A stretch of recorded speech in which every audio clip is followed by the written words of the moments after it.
Bon, béni soit Dieu. Alors, ce que je vous propose, c'est que durant 4 dimanches, si Dieu nous prête vie, c'est qu'on fasse une petite étude sur le livre de Jonas. Voilà, pourquoi 4 dimanches? Parce qu'il y a 4 chapitres. Donc, chaque dimanche, nous verrons un chapitre, Dieu voulant. Et ce matin, je vous invite donc à faire la lecture dans le livre de Jonas, au chapitre 1er, et on va le lire en entier, c'est-à-dire des versets 1 à 16. Jonas, chapitre 1er, versets 1 à 16.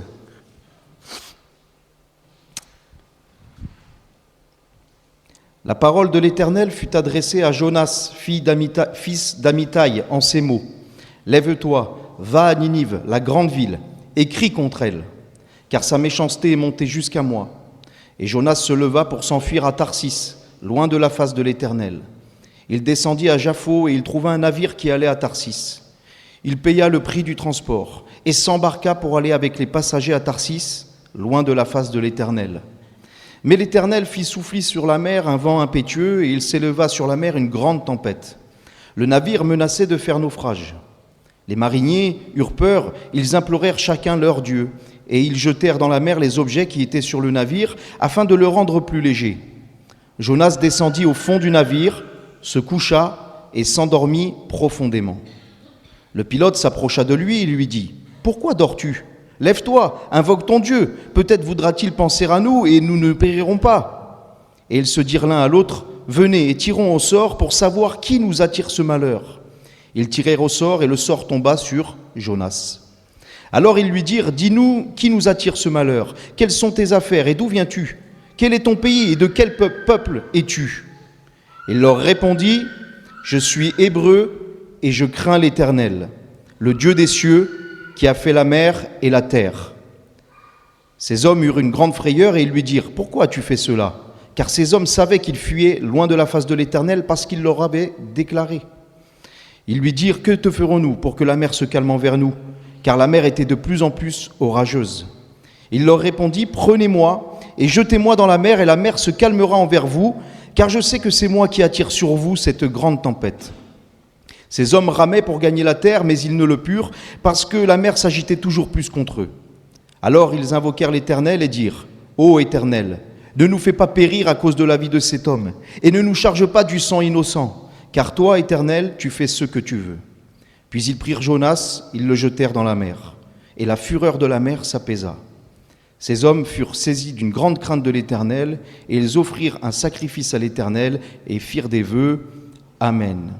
Seigneur notre Dieu, nous voulons te bénir pour ta parole qui est pleinement inspirée de ton esprit. Ta parole, c'est la vérité. Ta parole, Seigneur, est celle qui a le pouvoir de nous avertir, de nous conseiller, de nous conduire dans toute la vérité avec l'assistance de ton esprit. Et nous voulons te bénir pour cela, Seigneur. Te prions afin que tu m'aides à prêcher ta parole avec vérité, avec autorité, pour la gloire de ton nom et pour le salut de nos âmes, pour l'accroissement spirituel de l'Église, pour la gloire de ton nom, Seigneur. Merci Jésus. Amen. Alors, quelques éléments pour introduire donc ce livre. Jonas, vous savez que ça signifie, enfin peut-être vous ne le savez pas, je vous le dis, ça veut dire colombe. Jonas, ça veut dire colombe, et c'est le nom de l'auteur et du personnage principal de ce livre qui porte donc son nom. Alors, souvent, ce livre de Jonas, il est décrié, il est dénigré par les non-croyants, parce qu'il y a plein d'histoires dans lesquelles ils disent c'est pas possible, c'est des contes pour enfants, notamment l'histoire de Jonas dans le ventre du grand poisson. Et même certains théologiens, les théologiens qu'on appelle théologiens libéraux, la théologie libérale, qui remet tout en question, qui parle de la Bible comme un livre allégorique, même si parfois il y a des allégories, c'est vrai, mais comme quoi ce ne sont pas des récits qui se sont réellement déroulés, comme Jonas ou comme Adam et Ève dans le Jardin d'Éden, etc. Cette théologie qui vise plutôt à retirer l'autorité de la parole de Dieu et en faire juste un livre, j'ai envie de vous dire presque quelconque. Mais nous ne croyons pas en cela ici. Dans ce lieu, nous croyons que la Bible, la parole de Dieu, elle est pleinement inspirée et elle a la pleine autorité pour conduire nos vies. Et ce qui est écrit, c'est ce que Dieu a fait. Donc oui, nous croyons que Jonas a existé, que Jonas a été dans le ventre du grand poisson. Nous en parlerons, Dieu voulant, dimanche prochain. Nous croyons que tout ce qui est écrit dans la Bible est la vérité. Et vous savez, c'est important de le préciser. Parce que lorsque certains théologiens ou non-croyants dénigrent le livre de Jonas, disant peut-être même que ce personnage n'a pas existé, que c'est un personnage de fiction, ça remet en cause toute la Bible. Vous savez pourquoi ? Parce que Jésus lui-même cite Jonas et parle de Jonas. Donc si Jésus parle de Jonas comme ayant été un personnage, ayant existé, alors quoi ? Jésus se trompe ? Et si Jésus se trompe, alors Jésus n'est pas le Fils de Dieu. Et si Jésus n'est pas le Fils de Dieu, alors son sacrifice à la croix et sa résurrection est vaine. Et si cela est vain, alors qu'est-ce qu'on fait ici ce matin ? Non, nous croyons que le livre de Jonas, c'est la parole de Dieu. Jonas, c'est un prophète qui a vécu du temps de Jéroboam II au 8e siècle avant Jésus-Christ. Il était originaire d'une ville qui s'appelait Gath-Hépher, qui se trouvait à quelques kilomètres de Nazareth, qui se situait aussi dans la Galilée. Alors c'est intéressant de le noter, parce que je ne sais pas pour ceux qui ont déjà lu les Écritures, qui connaissent un peu, souvenez-vous, lorsque les pharisiens, les religieux opposés à Jésus vont confronter Nicodème, ils vont lui dire « Mais tu sais bien qu'aucun prophète ne vient de Galilée. Examine dans les Écritures, aucun prophète ne vient de Galilée. » Eh bien, il faisait erreur. Comme quoi, il ne faut pas prendre tout prophète, tout pasteur, tout docteur, tout enseignant pour argent comptant. Ça ne veut pas dire qu'il faut le dénigrer, le pourchasser, chercher l'erreur, mais ça veut dire qu'il faut faire comme les chrétiens de Béret. Il faut confirmer avec les Écritures, avec la parole de Dieu. Aussi grand, aussi glorieux, aussi renommé soit-il. Alors à cette époque de Jonas, la Syrie, les Assyriens, était le peuple le plus puissant, et c'était une menace pour Israël. Jonas était un prophète dans le royaume du Nord, parce qu'à cette époque, Israël était divisé en deux, royaume du Nord avec pour capitale Samarie, royaume du Sud avec pour capitale Jérusalem. Jonas était donc prophète du Nord, et les Assyriens étaient une menace pour Israël. Ils étaient aussi réputés pour être un peuple cruel, extrêmement cruel, brutal, et violent. Alors pourquoi est-ce que je vous dis tout ça ? Parce que ça nous aide un peu à comprendre, sans pour autant justifier ou approuver ce que Jonas a fait, parce que nous allons le voir ce matin, Jonas s'est égaré, mais on comprend pourquoi Jonas, lorsque Dieu lui demande d'aller à Ninive, qui est la capitale de la Syrie, pas de la Syrie, de la Syrie, donc c'était en Irak, voilà. Quand Dieu lui demande d'aller là-bas, pour prêcher la parole, lui, il n'a pas envie d'aller.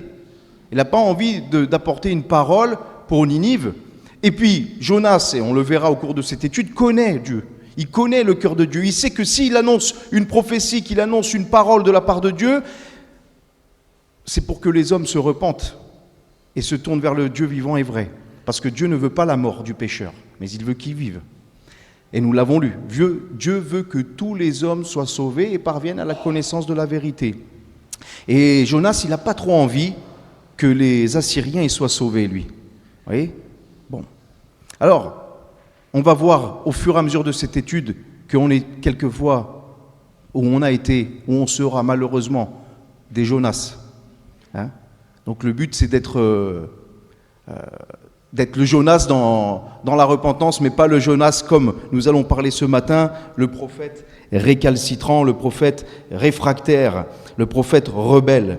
Parce que c'est bien le problème ici de Jonas, la logique et la contradiction de Jonas. Jonas, il connaît Dieu, il connaît la parole de Dieu, il connaît le cœur de Dieu, la volonté de Dieu, mais il a une autre pensée des choses et il dit non, moi je ne vais pas aller à Ninive, je vais plutôt aller à Tarsis. Alors Jonas, bien qu'il connaisse la volonté de Dieu, il va faire sa volonté, il va faire ce qui l'intéresse à lui, ce qu'il semble pour lui de meilleur. Pourquoi est-ce que Dieu voudrait sauver des Ninivites ? Pourquoi est-ce que Dieu voudrait apporter une parole à un peuple ennemi et en plus méchant ? Pourquoi ? Alors non, je ne vais pas y aller. Le problème de l'homme, c'est ça, souvent. C'est que l'homme, il veut penser à la place de Dieu. L'homme, il veut réfléchir parfois à la place de Dieu. Mais nous devons faire confiance au Seigneur. C'est déjà le premier élément. Nous devons faire pleinement confiance dans la parole de Dieu et dans le plan de Dieu. Et lorsque Dieu nous demande quelque chose, lorsque Dieu nous envoie quelque part ou nous invite à faire repentance ou autre chose, nous devons lui faire confiance. Nous devons lui faire confiance. Ésaïe chapitre 55, versets 8 à 9 nous dit « Mes pensées, dit Dieu, ne sont pas vos pensées. Vos voix ne sont pas mes voix, dit l'Éternel. Autant les cieux sont élevés au-dessus de la terre, autant mes voix sont élevées au-dessus de vos voix et mes pensées au-dessus de vos pensées. » Donc nous, on est limités, mais Dieu ne l'est pas. Nous, on ne voit pas très loin, mais Dieu voit au-delà. Il voit l'infini. Et c'est pour cela qu'il est important de se soumettre à la parole de Dieu, car lui seul connaît le chemin par lequel il veut que nous passions et comment nous pouvons le glorifier et mener notre vie. Amen. Alors, ça va, vous êtes là, vous ne dormez pas? Bon, ok. Si vous ne dormez pas, si vous dormez, vous allez bientôt vous réveiller. Donc on voit au verset 1 et 2, Dieu va appeler Jonas et va lui dire « Lève-toi, va à Ninive, va dans la grande ville et crie contre elle. » Donc Dieu invite Jonas à se lever et à aller. Il invite Jonas à apporter les paroles du Seigneur. Et moi, ça me rappelle tout de suite les paroles de Jésus dans le Nouveau Testament, qui dira par exemple à la jeune fille, à la fille de Jairus qui est morte, il va lui dire « Talitha koumi, jeune fille, je te le dis, lève-toi. » Et elle va ressusciter. Ou alors Jésus qui verra cette femme adultère et qui devait être lapidée, et alors ses accusateurs vont s'en aller et Jésus va lui dire « Va et ne pêche plus ». Ou alors encore ce paralytique à la piscine de Bethesda, il va lui dire « Lève-toi, prends ton lit et marche ». Ou encore ce lépreux samaritain qui a été guéri parmi les 10 et qui a été le seul à rendre gloire à Dieu, Jésus va lui dire « Lève-toi, ta foi t'a sauvé ». Et ce « lève-toi et va », c'est ce que Dieu nous a demandé à chacun. Dieu nous a ressuscités. Dieu nous a donné la vie nouvelle. Dieu a fait de nous des nouvelles créatures. Pourquoi ? Pour boire une orangeade et rester dans le canapé devant Netflix ? Non. Le Seigneur, il nous a sauvés parce que nous sommes un peuple qui lui appartient pour servir à la gloire de son nom. Donc le Seigneur t'invite à te lever en nouveauté de vie et à aller pour lui, à servir Dieu. Chacun va servir dans un domaine particulier, mais Dieu nous envoie dans une mission bien précise. À nous de chercher, pourquoi est-ce que je suis ici, Seigneur ? Pour te glorifier ? Amen. Pourquoi est-ce que je suis ici, Seigneur ? Pour apprendre à te connaître ? Amen. Mais qu'est-ce que tu veux que je fasse, Seigneur ? Comment puis-je être ouvrier avec toi ? Pourquoi est-ce que tu me places ici à Carcassonne ? Pourquoi est-ce que tu m'as fait naître ici, dans telle famille ? Pourquoi est-ce que j'habite dans tel quartier ? Pourquoi ceci ? Pourquoi cela ? Dieu nous place et a une mission, une destination précise. Quand Dieu envoie Jonas, il lui dit pas lève-toi et va. Il lui dit va à Ninive. C'est là-bas que je t'envoie. Voilà. Le projet, il est là-bas, Jonas. Jérémie chapitre 29, verset 11 nous dit « Je connais les projets que j'ai formés sur vous, dit l'Éternel, des projets de paix et non de malheur, afin de vous donner un avenir et de l'espérance. » Alors beaucoup utilisent ce verset, des projets de paix et pas de malheur, et beaucoup prennent ce verset et disent donc c'est des projets de paix et pas de malheur, c'est Dieu il veut que des bons projets pour ma vie. Moi j'ai des projets pour ma vie, Seigneur. J'ai des projets de carrière, j'ai des projets de maison, j'ai des projets de mariage, j'ai des projets d'avoir une belle famille, j'ai des projets de voyager, c'est des projets qui sont pas mal en soi, il n'y a pas de problème. Et puis parfois, quand malheureusement ils n'ont pas ces projets-là, ils lèvent le poing contre Dieu parce qu'ils disent mais c'est pas pour ça que je me suis engagé avec le Seigneur, moi. Comment ça se fait que j'ai pas un beau mariage ? Comment ça se fait que j'ai pas des beaux enfants ? Comment ça se fait que j'ai pas une belle carrière ? Comment ça se fait que je suis là ? Mais Dieu, il t'a pas promis un beau mariage, un beau salaire, une belle carrière, une belle maison, bien qu'il puisse te le donner. Il t'a promis la vie éternelle, le Seigneur.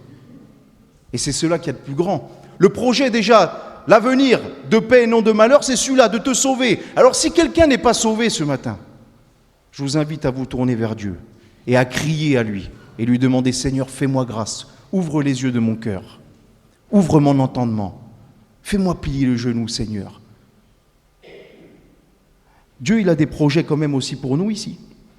Mais on va voir à travers quelques exemples que les projets de paix et non de malheur que l'Éternel a pour nous, parfois, ce n'est pas ceux que nous on croit. En fait, ce n'est pas d'avoir un projet et de dire à Dieu, Dieu, tu rentres dans mon projet, c'est de, Seigneur, quel est ton projet pour moi et je rentre dans le projet. Vous avez compris la nuance ? Alors, merci Seigneur, quand on a un projet que que Dieu bénit et approuve. Parce que peut-être que c'est ce projet-là qui l'a inspiré dans notre cœur finalement. Hein? On prend 2 exemples. Celui de Philippe. Vous connaissez Philippe? Philippe, qui a servi aux tables dans Acte 6 et puis qui après va évangéliser. Et puis qu'on retrouvera aussi à la fin du livre des Actes, comme un chrétien fervent, un serviteur de Dieu. Acte chapitre 8, versets 26 à 27, un ange du Seigneur s'adressa à Philippe et lui dit « Lève-toi et va du côté de midi sur le chemin qui descend de Jérusalem à Gaza, celui qui est désert. » Verset 27, il se leva et partit. Et voici un Éthiopien, un eunuque, ministre de Candace, reine d'Éthiopie, surintendant de tous ses trésors, venait à Jérusalem pour adorer, était là, etc. Vous connaissez l'histoire. Il est en train de lire un passage dans le livre d'Ésaïe, il ne comprend pas, mais le Saint-Esprit, mais le Seigneur envoie Philippe à cet endroit bien précis pour justement lui expliquer les Écritures et lui dire de qui il est question dans ce passage.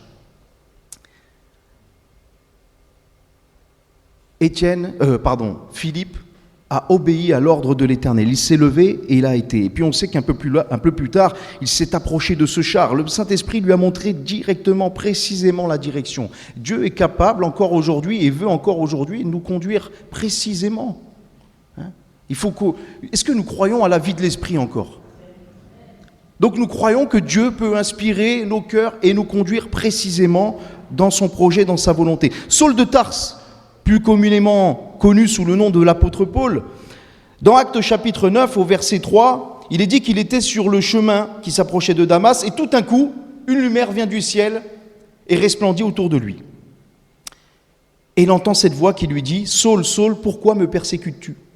Qui es-tu, Seigneur ?» Et le Seigneur dit « Je suis Jésus que tu persécutes.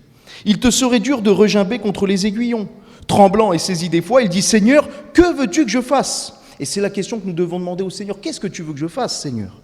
Et le Seigneur lui dit, lève-toi, entre dans la ville et on te dira ce que tu dois faire. On va te donner des précisions, Saul.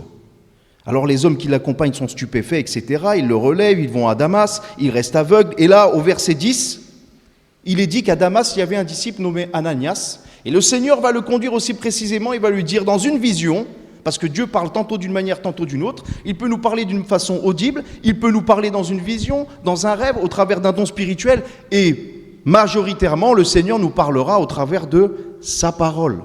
Alors il envoie Ananias et lui dit, il appelle Ananias, Ananias dit « Me voici, Seigneur, me voici ». Et donc le Seigneur va lui dire « Lève-toi, va dans la rue qu'on appelle la droite et cherche dans la maison de Judas un nommé Saul de Tarse, car il prie. » Et il a eu en vision un homme d'un nom d'Ananias qui entrait et qui lui imposerait les mains et il recouvra la vue. Ananias, qu'est-ce qu'il va dire à ce moment-là? Seigneur, j'ai appris que de plusieurs personnes, tous les maux que cet homme a fait à tes saints dans Jérusalem. Et il a ici des pouvoirs de la part des principaux sacrificateurs pour lier ceux qui invoquent ton nom. Ananias, il ne comprend pas là. Un peu comme Jonas avec Ninive. Attends, Dieu, tu n'as pas fait une erreur? On parle de Saul de Tarse là. Tu sais, celui qui persécute, qui ravage l'Église. Tu sais, c'est celui qui a approuvé le meurtre d'Étienne. Tu te souviens, Seigneur? C'est vers lui que tu m'envoies me faire tuer. Calme-toi, Ananias. Je le dis à ma façon. Hein. Calme-toi, Ananias. Va là-bas. Il a reçu un message. Il prie. J'ai un projet pour lui. Un projet de paix et non de malheur. Vous voulez connaître le projet de paix et non de malheur pour Paul? C'est au verset 15. Cet homme est un instrument que j'ai choisi pour porter mon nom devant les nations, devant les rois et devant les fils d'Israël. Et je lui montrerai tout ce qu'il doit souffrir pour mon nom. C'est ça ton projet de paix? Je vais souffrir pour ton nom? Bien sûr, que celui qui veut me suivre se charge de sa croix, dit le Seigneur. Oui, bien sûr. C'est là le projet de paix et non de malheur. Et heureusement que ces hommes sont rentrés dans le plan de Dieu. Parce que finalement, nous sommes les fruits de ce ministère. Puisque Paul est l'apôtre des païens. Il a évangélisé les non-juifs. Il a évangélisé l'Europe, on va dire. Ou du moins le monde connu de l'époque. Et aujourd'hui, nous prêchons la parole de Jésus. Heureusement qu'ils se sont pliés. Puis si ce n'était pas lui, ça aurait été un autre. Mais ils se sont pliés parce qu'ils avaient un point commun, ces hommes. Vous savez, c'était quoi leur point commun? Ils étaient sensibles et soumis. La soumission, je sais qu'on n'aime pas ce mot aujourd'hui, mais la soumission dans la Bible, c'est une doctrine. C'est un commandement, se soumettre à la volonté de Dieu. Ce n'est pas une option. Bah, Seigneur, tu m'as sauvé, merci pour ta grâce. Et peut-être je me soumets, des fois, ça dépend quand ça me plaît. Non, il faut se soumettre à la parole de Dieu. Ils ont été donc sensibles à la voix de l'Esprit et ils se sont soumis à la voix de l'Esprit. Jean 14, 26, quand le consolateur, l'Esprit Saint, que le Père enverra en mon nom, eh bien, il vous enseignera toutes choses. Il vous rappellera tout ce que je vous ai dit. Donc, je suis convaincu que parmi mes frères et sœurs qui sont nés de nouveau, le Seigneur a déjà parlé à vos cœurs. Le Seigneur vous a déjà convaincu de péché. Le Seigneur vous a déjà montré une voie à suivre. Le Seigneur vous a déjà averti contre un danger. Le Seigneur vous a déjà demandé d'abandonner une chose ou de choisir une autre. Et puis il y a la parole de Dieu. Le tout, c'est d'être sensible à la voix de l'Esprit et soumis à la voix et à la parole de Dieu. Et c'était là le problème de Jonas à un moment de sa vie. C'est qu'il a désobéi. Il savait très bien ce que Dieu lui demandait. Il lui a dit, lève-toi, va à Ninive. Et lui, donc, Ninive c'est là, lui il prend un bateau pour Tarsis. Va en Irak, lui il va direction Espagne. Volontairement. Et ce qui va se passer, c'est que progressivement, Jonas va s'enfoncer jusqu'à arriver dans un faux raisonnement. Et le Seigneur va avoir besoin de le réveiller. Et ça va être ça, le message de ce jour. Parce que la désobéissance à Dieu, c'est une petite désobéissance au début. Puis c'est une plus grande, qui nous emmène toujours plus loin du Seigneur, qui nous fait toujours descendre plus bas spirituellement. Remarquez dans le texte, vous le relirez chez vous si vous voulez, mais vous pourrez noter ces choses. Lorsque Jonas va décider de partir à Tarsis, il est dit qu'il descendit à Jaffo. Il commence à descendre au point zéro, la mer point zéro. Il descend à Tarsis, c'est le commencement de la désobéissance. Et puis ensuite il arrive, il va payer le prix du transport, le bateau, il va payer pour partir. Là ça veut dire que non seulement il justifie son acte, mais il commence même à s'investir dans la désobéissance. Et vous allez voir, on va faire le parallèle avec nous. Ensuite, il va s'embarquer pour fuir loin de la face de l'Éternel. Et il faut faire attention au genre d'embarcation qu'on peut prendre. Parce qu'il y a des embarcations, mes frères et sœurs, mes amis, elles sont dangereuses. Commence pas à t'embarquer dans une histoire, une affaire où tu ne pourras pas sortir comme ça indemne. Avant que ça soit trop tard, il faut réagir. Et ensuite, non seulement il va s'embarquer, mais il va descendre au fond du bateau. Il va aller au fond du bateau. Il va aller de plus en plus bas. Il va s'endormir après. Il est dit qu'il va se coucher et s'endormir. Et c'est comme cela. Vous voyez, l'éloignement, la désobéissance, ça commence un peu. On descend. On commence à se coucher et on s'endort. Et au chapitre 2, on voit qu'il va aller encore plus bas parce qu'il va aller dans le ventre du poisson, dans les abîmes de la mer. Alors il va toujours de plus en plus bas. La parole de Dieu nous dit dans Jacques chapitre 1er versets 14 à 15, celui qui est tenté, il est attiré et amorcé par sa propre convoitise. Puis la convoitise, quand elle a conçu, enfante le péché étant consommé, produit la mort. Et c'est ça. La désobéissance à Dieu, ça commence par petit à petit et on s'éloigne de plus en plus. Et je prends souvent cet exemple, l'exemple du homard. À Noël, on fait du homard, des fois, pas tous, Voilà. Si vous faites du homard, invitez-moi. J'en ai jamais mangé. Bon, admettons, on a tous du homard à Noël, ok ? On va l'amener, un homard vivant. Vous avez déjà vu ces homards vivants dans les aquariums, là ? Ou au magasin qui vendent du poisson, à la poissonnerie. Alors on prend le homard, on l'amène, puis le homard, on le met dans la casserole, dans la marmite, merci. On le met dans la marmite, on le met dans l'eau, il est bien. On lui met un peu de sel, il se sent comme à la maison. Puis on allume le feu, l'eau elle est à la bonne température, il est bien le homard. Oh, c'est bon là, l'eau elle est tempérée. Je me gelais sur les glaçons, sur l'étalage de poissonnerie, mais là... Puis l'eau elle commence à chauffer de plus en plus, il fait chaud là. Puis elle commence à bouillir. Et avant même qu'il ait réagi, le homard il est cuit. C'est le cas de le dire. C'est pareil avec le péché et la désobéissance. Petite désobéissance. petit éloignement. On croit qu'on maîtrise, on croit qu'on gère, on est bien, on s'installe, on se conforte, et sans même t'en rendre compte, t'es cuit. Une simple image qui peut nous révéler beaucoup de choses. Vous savez, des exemples, il y en a plein. Dieu nous invite à rentrer dans un service, nous invite à obéir, nous invite, nous donne des commandements, des ordres, des avertissements, et nous on résiste. Parfois on va résister, on résiste à la voix de l'esprit. On sait très bien qu'il ne faut pas aller dans cette direction, mais on y va quand même, parce que ça ne nous plaît pas, parce que des fois ça ne plaît pas à notre chair ce que Dieu nous demande. Parce que Dieu il nous demande d'aller à Ninive et nous on veut aller à Tarsis. Je ne veux pas aller en Irak, Seigneur, je veux aller sur la Costa Brava, en Espagne. Non, c'est pas là-bas le choix. Et alors on désobéit, on s'éloigne, on s'éloigne. Vous savez, c'est comme... ça commence comment à l'école? Ça commence par une taf pour faire comme les copains, puis ça, c'est une cigarette le week-end, puis une cigarette tous les jours, puis un paquet, puis 2 paquets, puis ça se termine avec un cancer des poumons, vous voyez? C'est dire, oh quand même.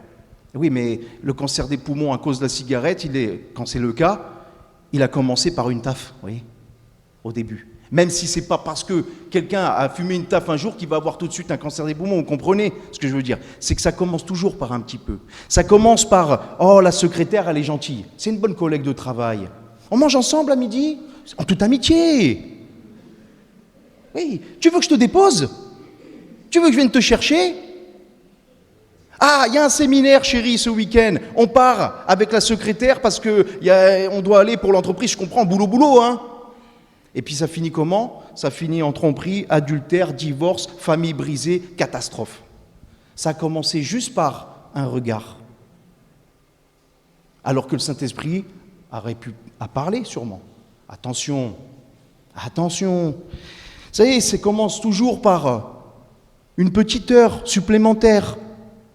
Petite heure au black. C'est rien une heure au black. Une heure de ménage au black, c'est rien.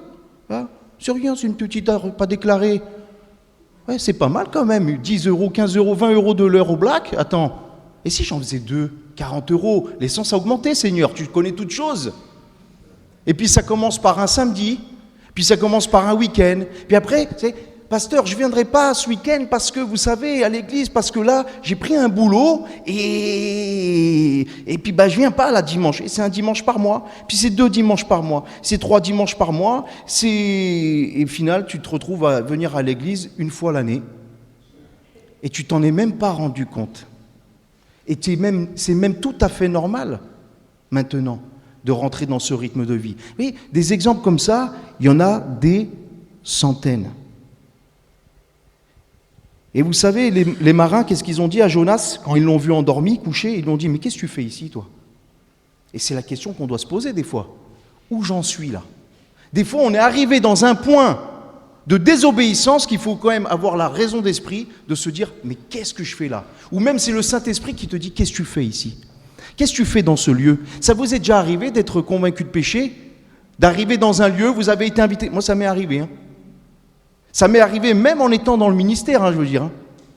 C'est-à-dire parce que le combat chrétien, c'est chaque jour, jusqu'au bout. Et il n'y a pas... le pasteur, c'est pas saint pasteur. Il est de la même patte que tout le monde. On est tous pareils, mes frères et sœurs. Et bien même des fois, invité dans un endroit, je me retrouve... Un jour, je me suis retrouvé dans un endroit, je croyais que c'était pour manger. Avec l'entreprise, justement. Je croyais que c'était pour manger, avec l'entreprise. Je me suis retrouvé dans un traquenard. Au bout d'un moment, sans même comprendre, j'étais quasiment dans une boîte de nuit. Là, j'ai dit, mais qu'est-ce que je fais ici? J'ai dit, je m'en vais. Mais attends, on n'a pas fini. Je sors d'ici, je pars. J'étais pas bien. Qu'est-ce que je fais là? Qu'est-ce que je fais dans un endroit? Qu'est-ce que je fais dans certains boulots? Vous savez, il faut travailler. Le Seigneur approuve le travail. Travail, voilà, il faut le faire. Mais pas tous les travails. Il y a des travails, mes frères et sœurs, Frère, j'ai trouvé un nouveau boulot, c'est bien payé, merci Seigneur, Dieu a pourvu. DJ à Ibiza pour la saison. Qu'est-ce que tu vas faire là-bas? C'est ta place. Je sais qu'il y a un curé qui est DJ là. Mais que Dieu le bénisse, et lui ouvre les yeux, je sais pas moi. J'ai trouvé un boulot. Je vais faire la mise en rayon dans une supérette. Ah bah c'est bien. Au camp naturiste du Cap d'Agde. Vous rigolez. Les exemples que je vous donne, c'est des vrais exemples. Vous croyez que j'invente? On entend des choses des fois. Donc attention, qu'est-ce que tu fais là? Qu'est-ce que tu fais dans telle relation? Qu'est-ce que tu fais des fois dans telle amitié? Qu'est-ce que tu fais dans telle conversation des fois? Qu'est-ce que tu fais dans telle ambiance? Que fais-tu? Où t'as amené la désobéissance? Où t'as amené le rejet de la voix de l'esprit? Où t'as amené même le fait que Dieu t'a appelé à le servir dans un domaine, tu as refusé parce que ça allait te coûter et tu te retrouves à servir le monde comme un esclave. Vous savez que j'ai résisté au moins 5 ans pour rentrer dans le ministère. Je savais que j'étais appelé. J'ai eu je ne sais pas combien de confirmations.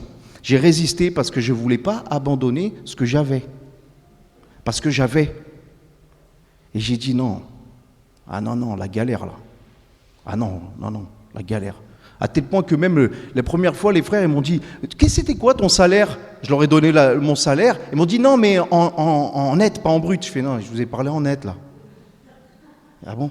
Tu sais que... Non, mais je ne me suis pas engagé dans le ministère pour gagner de l'argent. Sinon, j'aurais été à l'église de la prospérité. Hein? Ah oui, j'aurais gagné des sous là. Ah oui, j'aurais eu un beau costume en soie et tout. Là, j'aurais pu... Là, c'est une montre Aldi, vous voyez? Aldi. Non, pas Aldi, Action. Ah, j'aurais une Rolex là, en or. Celle-là, elle est tellement pas chère qu'elle fait plus de bruit que l'horloge là. Mais tout ça pour vous dire qu'on résiste, Dieu nous appelle. Ça nous coûte de le servir. Et oui, ça va te coûter du temps, de l'énergie. Ça va te coûter de l'argent. Ça va te coûter des efforts. Ça va te coûter de l'abandon. Mais tu veux toi te détourner de la voie de Dieu et tu crois que tu vas t'en sortir et que parce que tu vas mener ton propre projet, ça va marcher. Ça va marcher un temps. Un jour, ça ne marchera plus. Ça ne marchera plus, comme c'est arrivé à Jonas. Alors, vous savez ce que va faire Dieu? Dieu va faire lever une tempête. Il va faire lever un vent impétueux sur la mer et il va y avoir une grande tempête à tel point que le navire il va menacer de faire naufrage. Donc, ça devait secouer. Ça devait secouer. Et vous savez que le synonyme de tempête dans la Bible, c'est quoi? Épreuve, difficulté, opposition, maladie, adversité, persécution, enfin tout ce que vous voulez, obstacle. Ces derniers temps, nous faisons une étude sur les dons spirituels. Et notamment, vendredi soir, nous avons parlé du discernement des esprits, des discernements d'esprit. Et le discernement d'esprit, c'est surnaturel, c'est l'Esprit Saint qui nous ouvre les yeux sur l'esprit qui anime ou qui influence une personne. Alors c'est simple, il y a 3 sources possibles. Il y a soit le Saint-Esprit, gloire à Dieu, il y a soit la chair, l'homme, ou ça peut être aussi d'origine satanique. Dans les tempêtes de la vie, il faut aussi connaître la source de la tempête. Il y a des tempêtes qui peuvent être provoquées par l'ennemi, il y a des tempêtes qui peuvent être provoquées par nous-mêmes, parce qu'on se met dans des embarcations qu'on n'aurait pas dû, puis il y a des tempêtes qui sont provoquées par Dieu. Je prends quelques exemples. Tempête provoquée par l'ennemi. Job, chapitre 1er, versets 18 à 19. Vous connaissez le passage, vous connaissez l'histoire. Dieu dira à Job, est-ce que tu as remarqué mon serviteur? Il est fidèle, il est intègre. Oui, mais retire-lui tout ce que tu lui as donné et tu vas voir s'il ne va pas te maudire en face. Et Dieu va permettre. Et l'ennemi va se déchaîner sur toutes les possessions de Job. Et juste dans ce passage, il est dit qu'un messager arriva, et il va dire ceci à Job, « Pendant que tes fils et tes filles mangeaient et buvaient du vin chez leur frère aîné, un grand vent est venu depuis l'autre côté du désert, a frappé contre les coins de la maison. Elle s'est écroulée sur les jeunes gens, ils sont morts. Je suis le seul à pouvoir m'échapper pour t'apporter la nouvelle. » Qui a déclenché ces éléments? C'est l'ennemi. L'ennemi est puissant, il peut faire cela, faire lever une tempête, au sens propre du terme, comme au sens allégorique du thème. Il y a la tempête dans laquelle on peut se provoquer nous-mêmes. Par exemple, dans Actes chapitre 27, vous savez, Paul doit donc partir et comparaître devant César à Rome. Et puis à un moment, ils vont embarquer, mais à cette époque-là de l'année, la navigation elle est dangereuse. Et Paul, avec la sagesse qui lui vient de Dieu, va dire aux hommes, je vois que la navigation ne se fera pas sans péril et sans beaucoup de dommages, non seulement pour la cargaison, pour le navire, mais encore pour nos personnes. Le centenier écouta le pilote et le patron du navire plutôt que les paroles de Paul. Et qu'est-ce qui s'est passé? Au verset 13, un léger vent du sud vient à souffler. Ah, un vent du sud, ça fait du bien, léger. Ouais, Sauf qu'ils se croyaient maîtres de leur destin, et à un moment, ils ont levé l'ancre, l'air est bon, Paul, il dit n'importe quoi. N'écoutons pas, Paul. Allez, on prend la mer. Ils vont aller donc longer l'île de Crète, et bientôt, au verset 14, il est dit qu'un vent impétueux qu'on appelle Eurachilion se déchaîna sur l'île. Paul, c'est le symbole de la parole de Dieu. Croyez pas qu'ils auraient dû écouter la parole de Dieu. S'ils avaient écouté Paul, les avertissements de Paul, pas besoin de rentrer dans la barque et d'essuyer une tempête. Et des fois, les tempêtes, on se les provoque nous-mêmes. Priez pour moi, hein, parce que j'ai ça. Le diable se déchaîne. Non, le diable, il ne se déchaîne pas. Il n'a même pas besoin, tu le fais de toi-même pour lui. Même pas besoin de lui. Il te laisse faire. Vous avez vu? Alors tu te mets dans telle galère, tu te mets dans telle situation, mais tu t'y es mis. Et tu savais bien qu'il ne fallait pas y aller. Et après tu pleures parce que c'est la tempête. Mais il ne faut pas pleurer. Il ne fallait pas rentrer dans l'embarcation. Vous voyez, c'est tout facile. Mais comme ta chair, elle domine, parce que quand tu n'es pas conduit par l'esprit, tu es conduit par ta chair. Vous voyez? Puis il y a la tempête que provoque Dieu. Ah, ça, je sais qu'on n'aime pas trop. Non, Dieu, c'est un Dieu d'amour. Il ne provoque pas des épreuves, il ne provoque pas des tempêtes, il ne provoque pas des obstacles, il ne provoque pas des exemples dans la Bible, je peux vous en donner à foison. Dieu peut provoquer des tempêtes. Et il a un but bien précis. Quand le Seigneur nous éprouve, permet une épreuve, envoie une épreuve, dis-le comme tu veux, je ne vais pas jouer sur les mots, mais le Seigneur, il le fait dans un but bien précis. C'est pour t'élever, c'est pour te sortir parfois de certaines situations. Et dans le cas de Jonas, c'est pour le réveiller que Dieu va envoyer une tempête. Dieu parfois va nous châtier parce que nous sommes ses enfants. Ah non, Dieu c'est un bon père qui ne châtie pas. Hébreux chapitre 12, versets 5 à 6. Vous avez oublié l'exhortation. L'exhortation, c'est le conseil, c'est l'encouragement. Tu as un encouragement pour moi ce matin, Seigneur? Oui. Mon fils, ne méprise pas le châtiment du Seigneur et ne perds pas courage lorsqu'il te reprend. Car le Seigneur châtie celui qu'il aime et il frappe de la verge tous ceux qu'il reconnaît pour ses fils. Et parfois le Seigneur va nous châtier parce que nous sommes ses enfants et parce qu'il veut notre bien. Et donc Dieu va faire lever cette tempête pour réveiller Jonas, pour le secouer, parce qu'il dormait. La Bible nous dit, réveille-toi, toi qui dors, relève-toi d'entre les morts et Christ t'éclairera. Je crois que c'est le grand temps de se réveiller, surtout vu les événements qui se passent. Alors je sais, chaque génération dit que c'est la fin. Ouais, mais il y en a bien une qui va la vivre, la fin. Et combien même si ce n'est pas la fin de notre génération, on va partir. On ne va pas rester ici éternellement. Hein? Donc, il faut se réveiller, mes frères et sœurs. Eh oui, il faut se réveiller pour venir au culte, il faut se réveiller pour prier, il faut se réveiller pour lire la Bible, il faut se réveiller pour servir le Seigneur, il faut se réveiller pour sortir de telle ou telle situation. Il faut se réveiller. Et Dieu utilisera tout un tas de moyens. Et dans ce cas-là, il utilisera une tempête. Ecclésiaste chapitre 7, verset 14 nous dit « Au jour du bonheur, sois heureux. » Amen. Qui aime les jours de bonheur? Tout le monde? Tout le monde lève la main. Non? Vous n'aimez pas le bonheur, vous aimez le malheur. Hein? Parce que des fois, c'est comme ça, on aime le malheur. Des fois, « Oh Seigneur, frappe-moi, châtie-moi. Il est bon, Seigneur, de m'être humilié. Seigneur, rabaisse-moi. » C'est ça que vous voulez? Mais quand même, Dieu peut permettre aussi les jours de malheur. Et au jour du malheur, qu'est-ce qu'il t'invite à faire, le Seigneur? À réfléchir. Seigneur, quelle est l'origine de cette tempête-là? Est-ce que tu as quelque chose à m'apprendre? Est-ce que je suis dans quelque chose qui n'est pas la gloire de ton nom? Est-ce que je n'ai pas accompli ta volonté? Où j'en suis, Seigneur? Parce que Jonas, il est tombé dans un faux raisonnement, mes frères et sœurs. Il s'est tellement embourbé que même lui, il s'est convaincu qu'il servait encore Dieu. Il s'est même convaincu de ça. Sauf que tout va être découvert à un moment donné. Parce qu'il n'y a rien qui est caché qui ne doit être découvert. Vous savez, des fois, je l'ai dit il n'y a pas longtemps, je crois. Des fois, on est étonné parce qu'il y a des scandales qui éclatent dans l'Église. Mais des fois, ces scandales, ils éclatent parce que le Seigneur permet qu'ils éclatent pour que nous voyions la vérité, la réalité des choses. Et parce que le Seigneur garde son Église. Parce qu'il y en a parfois qui vont servir le Seigneur avec des mauvaises intentions ou qui sont carrément des ennemis au milieu de nous. Et le Seigneur, il fait éclater. Il fait éclater certaines situations aussi. Parce que quand c'est stop, c'est stop. Et là, Jonas, tout va être révélé. Alors c'est les marins, ils vont faire un truc un peu païen, là, ils vont tirer au sort, mais même comme cela, Dieu il va pouvoir se servir de cela pour montrer que Jonas, c'est le fautif, et qu'il va falloir se tourner vers lui. Ce n'est pas une invitation à être superstitieux, ce que je suis en train de dire. Mais Dieu peut conduire toutes choses comme il veut selon sa souveraineté. Il règne, il est au-dessus, et dans les moindres détails. Et le sort va tomber sur Jonas, et ils vont dire, mais t'es qui toi ? Pourquoi c'est de toi que vient la tempête ?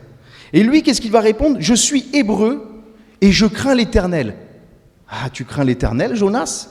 Vous croyez qu'il craignait l'Éternel, là ? Ah, je suis hébreu. Ah oui, c'est bien le titre d'hébreu, c'est beau, je suis chrétien. Je suis chrétien. Je suis pasteur, je suis ancien. Je suis prédicateur, je suis chantre, je suis serviteur de l'Éternel, je suis fille glorieuse du roi des rois, du Seigneur des seigneurs. Je suis, je fais, je crois, je sens, je dis. Et je fais tout l'inverse. Et je fais tout l'inverse. Et je dis encore, je sers le Seigneur. Je crains l'Éternel. Oh, je t'adore, oui, je t'adore. Ma raison de vivre, c'est de t'adorer. Et je sors, je fais tout l'inverse. Voilà. Qui se sent concerné ? Moi. Alors pas toujours, je ne fais pas toujours tout l'inverse. Rassurez-vous quand même. Mais des fois, je me dis, attends Seigneur, qu'est-ce que je fais là ? Voilà. Si ça ne vous arrive pas, ça m'arrive à moi. Voilà. Comme ça, tout le monde est à l'aise. Ah, je suis chrétien, je suis désobéissant, je suis insoumis, je suis rebelle, je vis dans le péché, je vis dans le compromis, dans la débauche, mais je suis chrétien, je suis chrétien. Jonas, ça voulait dire la colombe. Vous croyez qu'il a le caractère d'une colombe, là, Jonas ? Sacrée colombe, hein ? On dirait plutôt un corbeau déguisé en colombe, là, non ? Un loup déguisé en brebis, presque. Ça arrive, hein ? Pareil que ça existe. Jonas, c'est le fils d'Amitai, qui signifie véridique. Oh, il avait un beau nom, Jonas. Il avait une belle généalogie, mais le cœur, il ne reflétait pas les apparences. Vous voyez ? Ce qui est important, c'est le cœur. C'est beau les titres, hein ? C'est beau de dire, c'est beau de croire, c'est beau de se persuader qu'on sert encore Dieu alors qu'on persiste dans le péché, qu'on persiste dans la rébellion, qu'on persiste dans la non-volonté de Dieu et de se persuader que, mais Seigneur, oh, de toute façon, Seigneur, si je suis infidèle, toi, tu es fidèle, Seigneur. Ouais, cite-le, ce verset, et continue de rester infidèle quand tu sais qu'il faut que tu te repentes d'un péché. Et au jour du jugement, tu verras, parce que tu rentreras compte à Dieu pour toi-même. Et il n'y aura personne. Mes frères et sœurs, il ne faut pas croire que si on demeure dans le péché, dans la rébellion, on va s'en sortir comme il faut. Il faut arrêter avec ces faux raisonnements. Dieu est amour. Il est bon Dieu. Oui, Dieu est amour. Et il est justice. Et il est saint. Et il est vrai. Et il est digne d'adoration. Et il est digne de louange. Et il est digne de révérence. Et considère la bonté et la sévérité de Dieu, nous dit l'Épître aux Romains. Vous voyez, il faut tout prendre dans Dieu. Dieu, c'est entrée, plat, dessert. Ce n'est pas entrée, plat, plat, dessert. C'est la totalité du menu avec la parole de Dieu. Faux raisonnement de croire que je peux continuer dans ma voie égarée sans mettre en pratique la parole. Jacques chapitre 1 verset 22. Mettez en pratique la parole et ne vous bornez pas à l'écouter en vous trompant vous-même. Par quoi ? Par des faux raisonnements. C'est qui le dit ? C'est Rui Pires ? C'est Jacques. C'est Dieu qui le dit. Au travers de Jacques. 1 Samuel chapitre 15 versets 22 à 23. Voici l'obéissance vaut mieux que les holocaustes et les sacrifices. L'observation de sa parole vaut mieux que la graisse des béliers. Car la désobéissance est aussi coupable que la divination. La résistance ne l'est pas moins que l'idolâtrie et les téraphimes. Et là, c'est important. Parce que bien sûr, on n'apporte plus ici des béliers, de la graisse de bélier, des offrandes, on n'apporte plus. Par contre, tu apportes l'offrande de ton cœur, tu apportes ta louange, tu apportes ton corps, ton cœur, ta vie, ton temps, normalement. Tu apportes ton offrande au Seigneur. C'est bien l'offrande, c'est bien de louer, c'est bien de prier, c'est bien de dire Amen, c'est bien de chanter les cantiques, c'est bien de venir à la réunion. Mais il faut une vie d'obéissance derrière. Parce que quand tu es désobéissant et que tu n'as qu'une vie de surface, alors qu'est-ce que c'est ? C'est aussi coupable que la divination. C'est-à-dire, c'est comme si je fais de la sorcellerie, comme si je vais voir une voyante. La résistance et la désobéissance consciente, c'est comme l'idolâtrie. Vous avez vu ces catholiques, ils s'agenouillent devant une statue de Marie. Ouais, et toi tu connais la parole de Dieu et tu désobéis? Tu commets le même péché. Parce que l'idolâtrie, c'est ce qui prend la place de Dieu dans notre cœur. Et quand c'est plus Dieu qui a la première place sur le trône de ton cœur, qui est à la place? Qui règne? Chacun y répond pour lui-même, hein, si ça arrive. Le faux raisonnement de croire que je suis chrétien et que je peux vivre ma vie n'importe comment parce que je suis sauvé par grâce. Mais la grâce de Dieu nous enseigne à renoncer à l'impiété et à vivre selon la justice de Dieu, à vivre selon la parole de Dieu. Le danger des faux raisonnements, mes frères et sœurs, et je conclus, le danger de désobéir, de s'enliser doucement mais sûrement, c'est de la perte de temps. Combien d'années? Parfois, parmi nous, on devrait être des experts de la parole et on est encore des enfants. Au bout de 20, 30 années de conversion, rien. Perte de temps, perte d'énergie, gâchis de vie entière parfois. Quelqu'un qui ont commis une désobéissance qui les a emmenés tellement loin de Dieu pendant tellement longtemps. Et une vie qui devait servir à la gloire de Dieu, elle a servi à la gloire de ce monde. Et a été gâchée. Alors certes, Dieu est bon et recueille encore dans sa grâce ceux qui se sont éloignés, mais que de temps perdu. Que de souffrances inutiles, que de tristesse, d'insatisfaction, de déception pour rien. Pourquoi? Et pire, c'est que parfois le faux raisonnement, il peut aller tellement loin que même certains ont fait naufrage quant à la foi. Et là, c'est dangereux. Parce qu'au bout d'un moment, quand tu n'es plus interpellé par la parole de Dieu, quand le Saint-Esprit te parle, tu ne ressens plus rien, qu'il n'y a plus rien. Si tu ne sens plus rien, fais gaffe de ne pas être mort. Hein. C'est les morts qui sentent rien. Normalement, les vivants, tu mets une petite claque comme ça. Oh, un mort, tu peux lui mettre des claques, il ne sent rien. Hein. Attention. 1 Timothée chapitre 1, verset 18. C'est Paul qui parle à Timothée. Un prédicateur, un pasteur, un apôtre qui parle à un pasteur qui va dire « Timothée, mon enfant, selon les prophéties faites précédemment à ton sujet, d'après elles, c'est que tu combattes le bon combat de la foi, en gardant la foi et une bonne conscience. Cette conscience, quelques-uns l'ont perdue et ils ont fait naufrage par rapport à la foi. » Qu'est-ce qu'il dit Paul à Timothée là? Il lui dit « Timothée, veille sur ton âme, veille sur ton cœur, garde la foi et une bonne conscience, Timothée, parce que tu as vu, il y a des exemples. » C'est pas pour s'enorgueillir de dire lui il est tombé, elle est tombée. Non, c'est de dire si lui ça lui est arrivé et elle ça lui est arrivé, ça peut m'arriver si je veille pas sur mon cœur. Si je garde pas la foi et une bonne conscience, si je m'entête à m'endurcir, si je m'entête à m'éloigner, si je m'entête à désobéir, si je m'entête à aller à Tarsis alors que je devais aller à Ninive. Je descends, je me couche, je m'endors et je crois encore que je sers Dieu. Alors ils vont dire, les marins, qu'est-ce qu'on doit faire, Jonas? Jonas, il va dire, c'est à cause de moi. C'est à cause de moi, jetez-moi à la mer. Jetez-moi à la mer, c'est à cause de moi que cette tempête vient sur vous. Et nous voulons croire qu'à ce moment-là, Jonas, il a percuté. Il a percuté, il a dit, bon, je ne peux pas échapper à la main de Dieu. Et ce que j'ai fait, c'est pas bon. Et je mets en péril un bateau, un navire, je mets en péril des âmes. Jetez-moi. C'est ce que mérite mon péché, la mort. J'ai péché contre l'Éternel. À ce moment-là, il a un sursaut. Et ce sursaut-là, c'est ce que j'aimerais vous communiquer ce matin. Parce que peut-être certains peuvent rentrer dans une désobéissance. Ils ont un choix qui s'ouvre devant eux. Je me le prêche à moi, ce message. Hein. Je suis le premier auditeur de mes prêches. Hein. Sachez-le. Peut-être quelqu'un rentre, peut-être quelqu'un y sont depuis quelque temps. Peut-être quelqu'un y sont depuis longtemps. Que le Seigneur nous donne d'avoir cet esprit de repentance.